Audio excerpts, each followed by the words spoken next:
Assalamualaikum warahmatullahi wabarakatuh.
ولي النعم الفراد والتؤام أشهد أن لا إله إلا الله وحده لا شريك له وأشهد أن محمدًا عبده ورسوله إلى كافة الأنام اللهم صل وسلم على سيدنا محمد وعلى آله الخيارة الكرام صلاة دائمة بلا انفصال ولا انفصام وسلم تسليما كثيرا أما بعد فيا أيها الحاضرون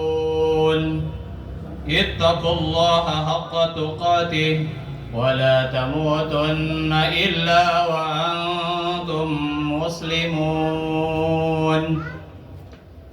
Ma'asyiral muslimin, sidang Jumat yang berbahagia, pertama-tama marilah kita tingkatkan ketakwaan kita kepada Allah Subhanahu wa taala, yaitu mengerjakan segala perintahnya dan menjauhi segala larangannya. Selain itu perlu kita ketahui bahwa ketika Allah Subhanahu wa taala membangkitkan seluruh umat manusia dari kuburnya, kelak maka wujud-wujud daripada manusia yang dibangkitkan itu berbeda-beda. Perbedaan di antara masing-masing manusia itu tiada lain kecuali merupakan balasan amalnya selama berada di alam dunia dahulu. Sebagaimana yang dinyatakan dalam Al-Quran, A'udzu billahi minasyaitonir rajim, yauma yunfahu bis-suri fatatuna afwaja, yaitu hari yang pada waktu itu ditiup sangkakala, lalu kamu datang berkelompok-kelompok.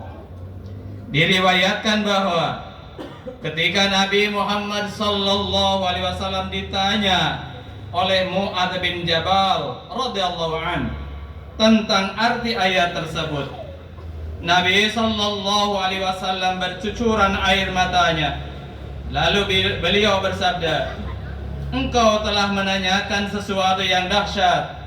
Umatku akan dibangkitkan pada hari kiamat dalam 12 macam kelompok. Kelompok pertama dibangkitkan tanpa tangan dan kaki, lalu terdengar pengumuman dari sisi Allah Subhanahu wa taala. Mereka adalah orang-orang yang kebiasaannya di dunia dulu senang mengganggu tetangganya, maka inilah balasannya dan merekalah tempat kembalinya. Allah Subhanahu wa taala berfirman, wal jaril qurba wal jaril junub, dan tetangga yang terikat kerabat dan tetangga yang asing. Kelompok yang kedua dibangkitkan dari kuburnya dalam bentuk seperti babi, lalu terdengar pengumuman dari sisi Allah Subhanahu wa taala. Mereka adalah orang yang malas dan dalam mengerjakan salat, maka inilah ganjarannya dan nerakalah tempat kembalinya. Sebagaimana firman Allah Subhanahu wa taala, fawailul lil musallin alladzina hum an salatihim sahun. Maka kecelakaan bagi orang-orang yang salat, yaitu mereka yang lalai dari salatnya. Kelompok yang ketiga dibangkitkan dari kuburnya dalam keadaan perutnya sebesar gunung, sedang di dalamnya penuh ulat dan kalajengking. Lalu terdengar pengumuman dari sisi Allah Subhanahu wa taala, mereka adalah orang-orang yang menahan zakat, maka inilah ganjarannya dan nerakalah tempat kembalinya. Allah Subhanahu wa taala berfirman, walladzina yaknizuna adh-dhahaba wal fiddata wa la yunfikunaha fi sabilillah, dan mereka yang yaitu menimbun emas dan perak dan tidak menafkahkannya pada jalan Allah. Kelompok yang keempat, hadirin, dibangkitkan dari kuburnya dalam keadaan yaitu mengalir darah. Dibangkitkan dari kuburnya dalam keadaan mengalir darah dari mulutnya, lalu terdengar pengumuman dari sisi Allah. Mereka adalah orang-orang yang berdusta dan perniagaannya ketika jual beli, maka inilah balasannya dan nerakalah tempat kembalinya. Allah Subhanahu wa taala berfirman, innal ladzina yashtaruna bi ahdillah wa aymanihim samanan qalila. Sesungguhnya orang-orang yang menukar janji Allah dan sumpah-sumpah mereka dengan harta yang sedikit. Kelompok yang kelima dibangkitkan dalam keadaan berbau lebih busuk dari bau bangkai. Lalu terdengar suara dari sisi Allah Subhanahu wa taala. Mereka adalah orang-orang yang melakukan maksiat secara sembunyi-sembunyi karena takut dilihat orang lain, tetapi tidak takut kepada Allah. Maka inilah balasannya, dan nerakalah tempat kembalinya. Sebagaimana firman Allah Subhanahu wa taala, yastakhfuna minan nasi wa la yastakhfuna minallah. Mereka bersembunyi dari manusia, tetapi mereka tidak bersembunyi dari Allah, padahal Allah beserta mereka. Kelompok yang keenam dibangkitkan dari kuburnya, yaitu keadaan terputus lehernya, lalu diumumkannya mereka adalah orang-orang yang memberikan kesaksian-kesaksian palsu. Maka inilah balasannya, dan nerakalah tempat kembalinya. Walladzina la yashhaduna az-zur, dan mereka yang tidak memberi kesaksian palsu, dan seterusnya.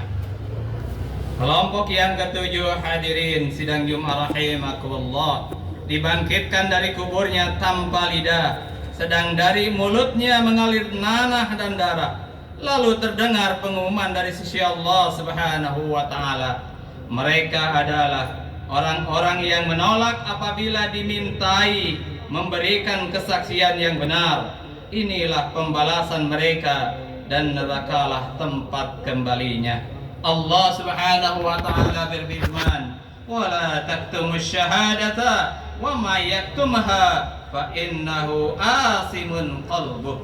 Janganlah kamu menyembunyikan kesaksian, karena barang yaitu menyembunyikan, berdosalah hatinya. Kelompok yang kedelapan dibangkitkan dalam keadaan tunduk, sedang kakinya berada di atas kepala. Lalu terdengar suara dari sisi Allah Subhanahu wa taala. Mereka adalah orang-orang yang melakukan zina dan mati sebelum bertaubat. Maka inilah balasannya, dan nerakalah tempat kembalinya. Allah Subhanahu wa taala berfirman, "Wa la taqrabuz zina innahu kana fahisatan wa sa'a sabila." Dan janganlah kamu mendekati zina. Sesungguhnya perbuatan zina itu adalah suatu perbuatan keji, dan buruklah jalannya. Kelompok kesembilan dibangkitkan dari kuburnya dalam keadaan wajahnya yaitu berwarna hitam, matanya biru, dan perutnya penuh dengan api. Lalu terdengar pengumuman yaitu dari Allah Subhanahu wa taala. Mereka adalah orang-orang yang memakan hak dan harta anak yatim secara dolim. Maka inilah balasannya, dan nerakalah tempat kembalinya. A'udzu billahi minasyaitonir rajim.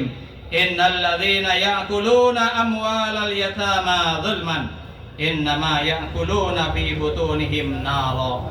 Sesungguhnya orang-orang yang makan harta anak yatim secara zalim, sebenarnya mereka itu menelan api sepenuh perutnya, dan mereka akan masuk ke dalam api yang menyala-nyala.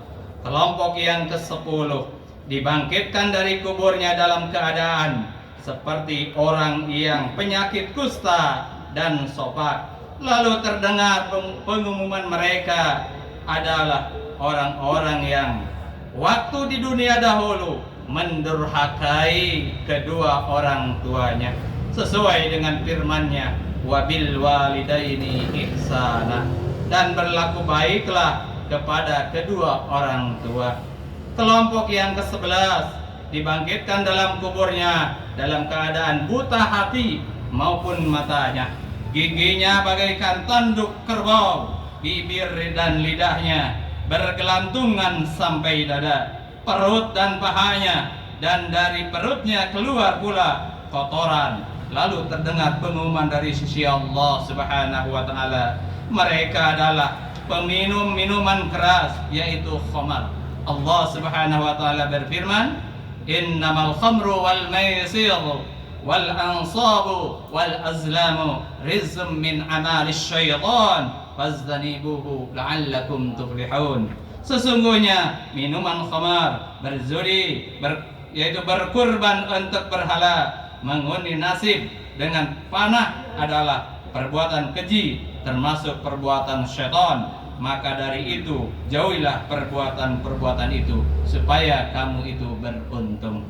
Kelompok yang terakhir, yaitu yang ke-12, dibangkitkan dari dalam kuburnya dalam keadaan wajah berseri-seri bagaikan bulan purnama, melewati sirat bagaikan kilat yang menyambar. Lalu terdengar pengumuman mereka adalah orang-orang yang melakukan amal soleh dan kebajikan, menjauhi maksiat, rajin melakukan sholat, dan mati sudah dalam keadaan bertaubat. Maka balasan mereka berupa ampunan dan rahmat dari Allah Subhanahu wa ta'ala.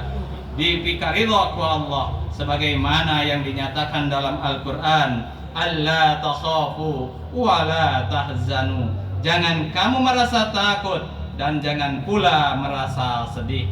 Ma'asyiral muslimin rahimakumullah.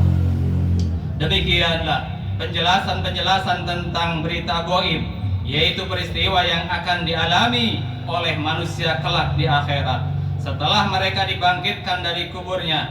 Mudah-mudahan dengan penjelasan-penjelasan tadi kita masing-masing bisa saling berintrospeksi diri kita masing-masing demi keselamatan kita bersama di alam akhirat kelak. Amin ya Allah ya rabbal alamin.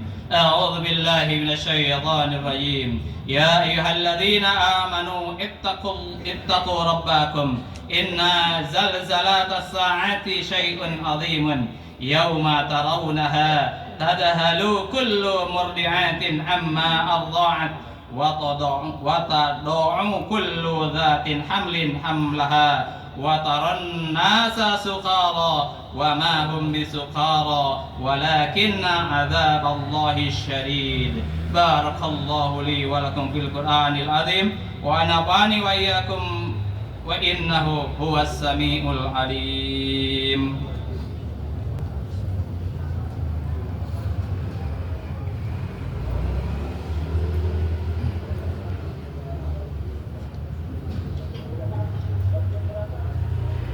Alhamdulillah wa kafa wa usalli wa usallimu ala sayyidina Muhammadil Mustafa wa ala alihi wa ashabihi ahlil wafa. Ashhadu an la ilaha illallah wahdahu la syarika lah wa ashhadu anna sayyidina Muhammadan abduhu wa rasuluhu. Amma ba'du. Faya ayyuhal muslimun, usikum wa nafsi bi taqwallahil aliyyil azim. Wa'lamu anna Allah amarakum bi amri azim, amarakum bis salati was salam ala nabiyil karim. Faqala Allah ta'ala fi Qur'anil karim, inna Allah wa malaikatahu yusalluna ala nabi ya ayyuhalladzina amanu sallu alaihi wa sallimu taslima. Allahumma salli ala sayyidina Muhammadin wa ala ali sayyidina Muhammad kama sallaita ala sayyidina Ibrahim وعلى آل سيدنا إبراهيم وبارك على سيدنا محمد وعلى آل سيدنا محمد كما باركت على سيدنا إبراهيم وعلى آل سيدنا إبراهيم في العالمين إنك حميد مجيد. آمين يا الله يا رب العالمين. اللهم اغفر للمسلمين والمسلمات والمؤمنين والمؤمنات الأحياء منهم والأموات. اللهم ادعنا الغلاء والغلاء والوباء والفحشاء والمنكر والبغي والسيوف المختلفة والشدائد والمهان ما ظهر منها وما بطن من بلادنا هذا خاصة ومن بلدان المسلمين عامة إنك على كل شيء قدير. عباد الله إن الله يأمر بالعدل والإحسان وإيتاء ذي القربى وينهى عن الفحشاء والمنكر والبغي يعظكم لعلكم تذكرون. فاذكروا الله العظيم يذكركم ولا ذكر الله أكبر. أقيم الصلاة.